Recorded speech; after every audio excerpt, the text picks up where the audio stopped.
seperti yang kita lihat tadi, kita sesudah kita dibebaskan oleh darah Yesus dan kita percaya kepada Yesus, kita terima Yesus, kita mau menjadi hamba Yesus dengan sukacita. Amin.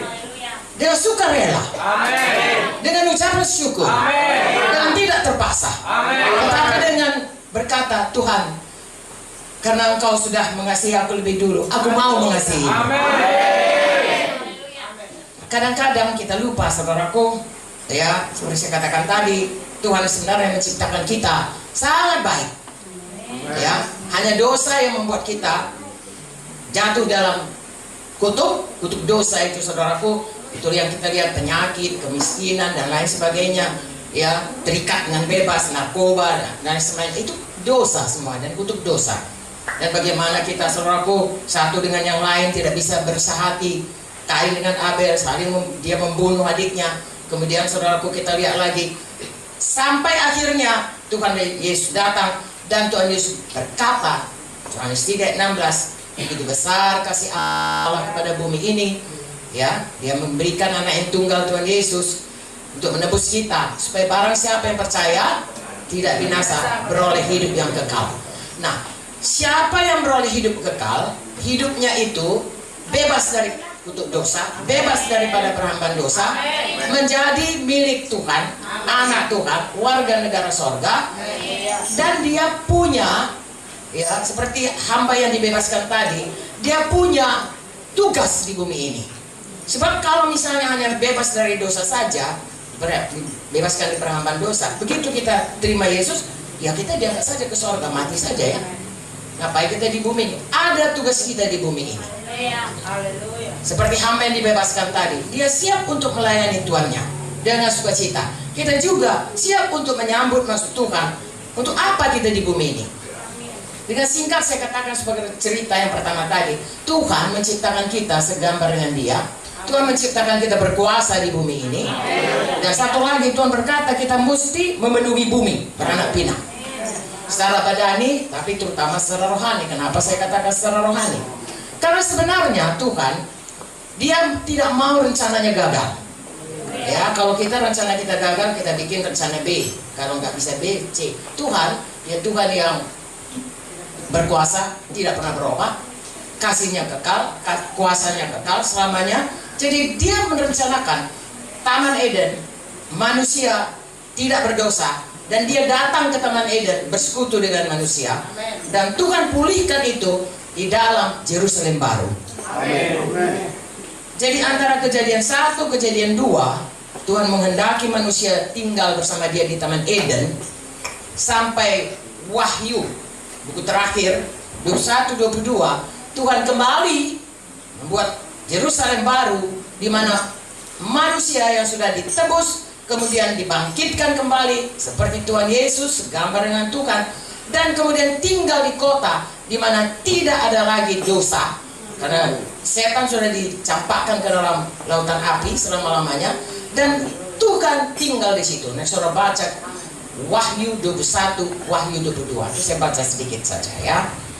Wahyu 21.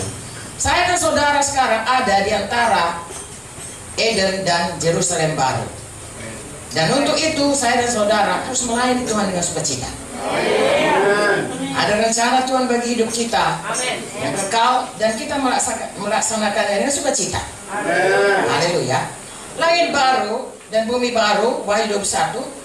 Lalu aku melihat langit yang baru, bumi yang baru. Langit yang pertama, bumi yang pertama telah berlalu, laut pun tidak ada lagi. Aku melihat kota yang kudus, Yerusalem baru, turun dari sorga, dari Allah yang berhias bagaikan pengantin perempuan berdandan untuk suaminya. Lalu aku mendengar suara nyaring dari tahta itu berkata, lihatlah, kemah Allah ada di tengah-tengah manusia, dan Ia akan diam bersama-sama dengan mereka. Mereka akan menjadi umatnya, dan Ia akan menjadi Allah mereka, dan seterusnya.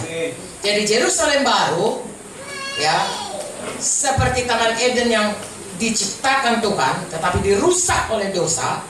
Tuhan menciptakan Yerusalem baru. Kemudian di situ ada umat Tuhan, ada Tuhan ada bumi baru, langit baru yang bebas dari dosa. Ya, kenapa orang, saudaraku, mau narkoba? Kenapa orang mau seks bebas? Kenapa orang mau berjudi, minum keras dan lain sebagainya? Karena dia tidak kenal jalan yang benar.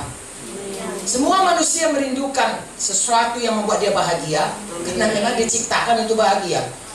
Kita mana manusia diciptakan untuk bahagia, untuk puas dengan Tuhan. Lalu dalam hidup yang di dunia yang sudah terkutuk dan penuh dosa, saudaraku, sesudah pun kita terima Yesus, kita ada di tengahnya, kita, saudaraku, bisa masih tergoda untuk mencari, ya, kalau kita sudah selamat kita tahu jalan keluarnya. Tapi kalau belum kenal Yesus, kita pikir ada satu kerinduan dalam hati kita untuk menemukan kebahagiaan, kesenangan. Itu memang naluri manusia, karena diciptakan seperti itu. Tuhan itu baik, Tuhan itu indah, Tuhan itu sukacita, Tuhan itu mengasihi. Naluri dari dalam ada. Tetapi karena memang sudah dalam kutuk dosa, dalam sekeliling orang berdosa, dan masih ada setan yang belum dilemparkan ke neraka dan belum habis masa kontraknya, saudaraku, di bumi ini, ya, maka dia masih bisa menipu manusia. Dia bapak pembohong dari mulanya, kerjanya hanya mencuri, membunuh, dan membinasakan, sehingga manusia tertipu. Dia pikir, aku gak mendapatkan kasih dalam rumah tanggaku, cari selingkuhan, saudara. Aku ini gak tahan lagi, ini jalan yang cepat, mau fly, cari narkoba. Aku supaya cepat kaya, main judi, bukan makin kaya, makin hancur, saudara.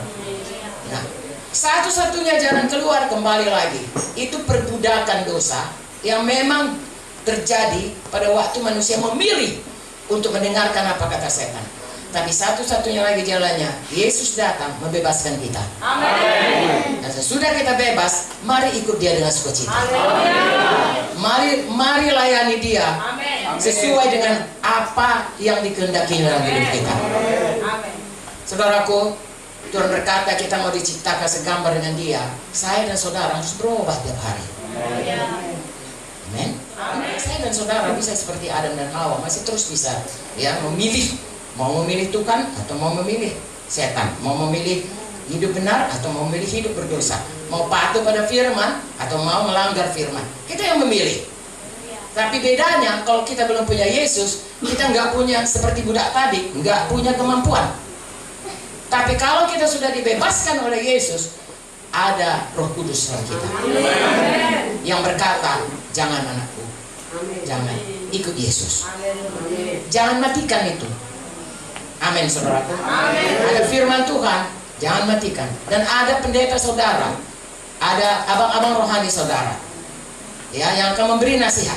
Dengarkan baik-baik, itu gunanya ada gereja. Amin. Supaya dalam gereja ada seperti keluarga. Amin. Ada bapak, ada ibu, ada yang memelihara, bertanggung jawab, ada saudara-saudara, di mana kita saling menolong, saling membantu, saling mendoakan. Sehingga dengan demikian, gereja itu membuat kita semua bertumbuh dengan baik. Saya berubah, saudara-saudara saya dalam berubah. Makin hari kita, makin dikuduskan, makin berjalan kebenaran, makin menjadi seperti Yesus.